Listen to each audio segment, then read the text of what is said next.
Although the weirdest thing was, I think this was about a year, maybe a year or two before the movie came out, is when they announced Sarah Michelle Gellar as Daphne. We're like, oh gosh, we can picture her in the purple outfit. It was just at that point that you couldn't have cast anyone better. But then again, Sarah Michelle Gellar is good at what she does. That's true. Yeah. It has to be said, I mean, the woman's what, 39, 40, and she doesn't look like a day over 31. But then again, in Buffy, when I think it was in its third or fourth season, she's supposed to be portraying someone at 17, and she was like 23. And I'm like, woman, what are you taking, and where can I get it? Yeah, there's very few actors who can pull that off. There's her. David Boreanaz, last I saw, still looks good. Amy Jo Johnson, holy shit, woman, did you discover the power of immortality? For the longest time, Tom Cruise could get away with it. The most recent picture I had seen of her, holy crap, she's barely aged a day. Mm-hmm. Keanu Reeves is a good example. Oh, yeah. They even found pictures of him in the 1800s, apparently, supposedly. Say what you will about his politics, but Will Smith seems to be aging quite well, too. Yeah, he is. The interesting thing with Keanu is that in John Wick, he does all his own stunts. And the man's, what, 52? Mm-hmm. Let's see. Gotta check this out. Let's see. Oh.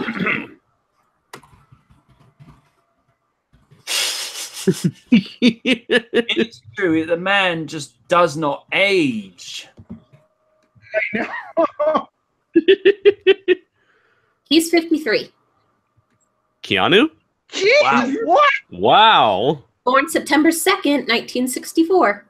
Whoa. Excellent. That's another thing that made me think of the GoBot was the whole evil robot us's. Bogus. I prefer the first movie over the second. I just felt the second was just... It felt like it was trying too hard. Bill and Ted? Yeah. The second one. Yeah. I like the first one. First So one. crazy. Love it. I like both equally, but I can see why the first one has more appeal. It did have more scenes that did come off a bit more funny. For example, the whole scene at the ice cream parlor with Napoleon. Mm-hmm. And the whole incident with the water park. Oh, yeah. Let's see. I was going to say that Tom Cruise, for the longest time, seemed to have been able to escape aging, but from what I heard with the Mummy movie, it looks like it's finally catching up to him. His age is finally catching up to him, where he can't really play a young person anymore, being like over 50 years old at this point. Yeah, he's 55. I looked it up out of curiosity, so we shall see. But at the same time, he still looks pretty good for his age. But well, absolutely, you can tell that he managed to fight off the sands of time for a good while. Right. Yeah. Like, is it true, MJ, since you've seen The Mummy, that they tried putting like makeup on him or use CGI to remove his wrinkles? This is the first I'm hearing of this, but to be fair, I think they had Nick Morton portrayed as a man in his early to mid 40s, which is not really that hard for him to try and pull off because, again, he's at 55.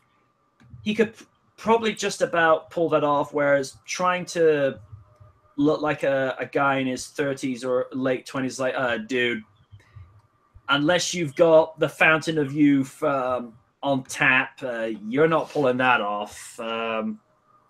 If they did use CGI to mask his aging problem, then they did it well, because I couldn't see any. The only CGI that was kind of at play was the somewhat primitive one they were using with the use of the mummy trying to push the sandstorms through the streets of London. That's where I felt it was okay, but I've seen better. Hmm. You know, Like the 1999 movie from that was over a decade ago. I'm telling you right now, at this stage, Tomb of the Dragon Emperor was better than the reboot, and that Ooh. movie was awful. Ooh. Hmm. And Even with fake false King Ghidorah in it. yeah.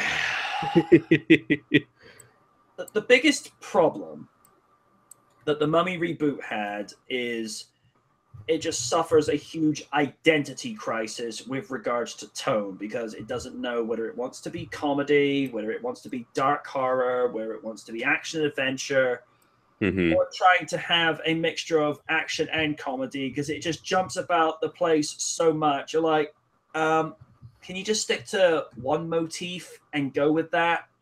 But again, it just didn't know what it wanted to do. I mean, cinematography wise, it's well shot. Special effects are decently done.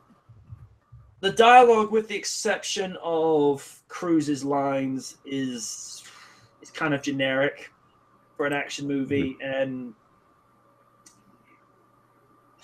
it feels like most other people said, it feels like it's just Universal's version of an Avengers setup with so many like nods and subtle hints that basically anvils. It's like, yeah, they're trying to do their own Avengers thing. It's just like, stop.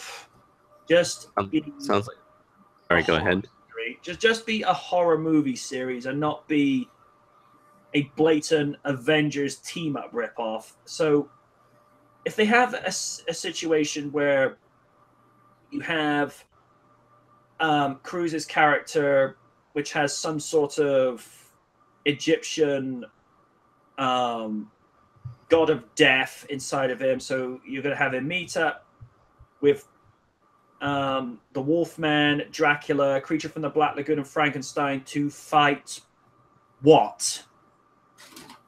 It doesn't make any sense. The Avengers all teaming up to fight, something for the common good. It makes sense, but when you get a bunch of monsters that are the villains to team up and fight what?